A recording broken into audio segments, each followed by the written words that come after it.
My dear second year students, మనం తక్కువ చదివి ఎక్కువ మార్కులు సాధిద్దామని అనుకుంటున్నాం కదా.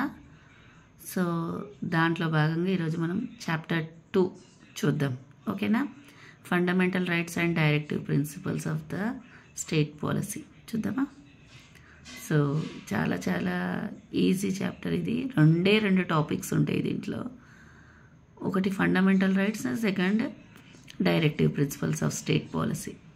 సో చాప్టర్ నేమ్ ఏది ఉందో అవే 10 మార్క్స్ క్వశ్చన్స్ దీంట్లో. చూడండి, ఈ లెసన్లో ఖచ్చితంగా ఒక 10 మార్క్స్ క్వశ్చన్ వస్తుంది ఎగ్జామ్లో. ఓకే, షార్ట్ ఆన్సర్ రాదు మీకు ఈ చాప్టర్లో నుంచి. వెరీ షార్ట్ ఆన్సరే వస్తుంది. 1 or 2 వెరీ షార్ట్ ఆన్సర్స్ వస్తాయి. ఒకసారి వెరీ షార్ట్ ఆన్సర్స్ చూద్దాం మనం ఈరోజు. ఎందుకంటే తక్కువ చదివి ఎక్కువ నేర్చుకుందాం అనుకుంటున్నాం కదా. వెరీ షార్ట్ ఆన్సర్స్ చూడండి. Okay, first right to equality, right to freedom, right to religion, Gandhian ideas in directive principles, socialistic principles in directive principles, any 4 fundamental duties, right to constitutional remedies. So ఇవి 7 very short answers ఇక్కడ మనకు కనబడుతున్నాయి. So ఇవి నేను ఎప్పుడైనా very short answers మిమ్మల్ని మొత్తం చదవేయమని చెప్తున్నాను. ఇప్పుడు కూడా చెప్తున్నాను, వెరీ షార్ట్ ఆన్సర్స్ ఈ లెసన్లో ఉన్నాయి అన్నీ చదివేయండి. ఎందుకు అంటే మళ్ళీ చెప్తున్నాను, వెరీ షార్ట్ ఆన్సర్స్కి చాలా చాలా హెల్పింగ్ నేచర్ ఎక్కువ. సో అవి మనకు హెల్ప్ చేస్తాయి. ఇవి ఎట్లా మనకు వెరీ షార్ట్ ఆన్సర్స్ ఇవి మీరు ఈరోజు చదివేయండి ఖచ్చితంగా. ఎట్లా హెల్ప్ చేస్తే చూద్దాం. సో ఇక్కడ 7 వెరీ షార్ట్ ఆన్సర్స్ ఉన్నాయి. ఒకసారి లాంగ్ ఆన్సర్స్ చూడండి. ఈ లెసన్లో వెరీ షార్ట్ ఆన్సర్ రాదని చెప్పాను కదా, 5 మార్క్స్ ఆన్సర్ రాదు. సో లాంగ్ ఆన్సర్ చూడండి. Explain the fundamental rights as incorporated in the Indian constitution. Second, explain directive principles of state policy. Third, what are the differences between fundamental rights and directive principles of state policy. So ఇప్పుడు మీరు very short answers ఇవన్నీ చదివితే long answers చూడండి. Explain fundamental rights as incorporated in Indian constitution ఉంది కదా. యాక్చువల్గా మనకి 6 fundamental rights ఉన్నాయి.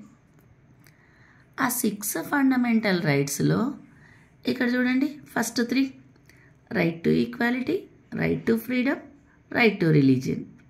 6లో 3 ఇక్కడే నేర్చేసుకుంటున్నాం కదా మనము. ఈ 3ని అక్కడ అప్లై చేస్తే సరిపోతుంది కదా. 3తో పాటు 7th చూడండి, రైట్ టు కాన్స్టిట్యూషనల్ రెమెడీస్. అంటే 4 ఫండమెంటల్ రైట్స్ మనం వెరీ షార్ట్ ఆన్సర్లోనే నేర్చుకుంటున్నాం. 4 నేర్చుకున్న తర్వాత లాంగ్ ఆన్సర్లో ఇంకో 2 నేర్చుకుంటే సరిపోతుంది కదా. సో ఇక్కడ 4 వెరీ షార్ట్ ఆన్సర్స్ నేర్చుకోండి. 2 ఏమో గాంధీయన్ ప్రిన్సిపల్స్, సోషలిస్టిక్ ప్రిన్సిపల్స్. ఇక్కడ చూడండి, second long answer explain the directive principles of state policy. Explain the directive principles of state పాలసీలో 3 ఉంటాయి. ఆ 3లో మనం ఇక్కడ 2 నేర్చేసుకుంటున్నాం. Gandhian ideas in directive principles, socialistic principles in directive principles. 3లో ఇక్కడ 2 నేర్చేసుకుంటున్నాం. ఇంకా 10 మార్క్స్కి నేర్చుకోవాల్సింది ఇంకొకటే కదా, liberal principles. So very short answers ఎంత యూజ్ అవుతున్నాయో అర్థమవుతుంది కదా. ఇక్కడ 7 వెరీ షార్ట్ ఆన్సర్స్ ఉన్నాయి. అందులో ఒక్కటే very short answer, any 4 fundamental duties అనేది మీకు లాంగ్ ఆన్సర్లో ఉండదు. మిగతా 6 లాంగ్ ఆన్సర్లో ఉన్నాయే. సో మీరు వెరీ షార్ట్ ఆన్సర్స్ అన్నీ చదువుకుంటే 2 వెరీ షార్ట్ ఆన్సర్స్ వస్తాయి. అక్కడ 2 వెరీ షార్ట్ రాసేయచ్చు.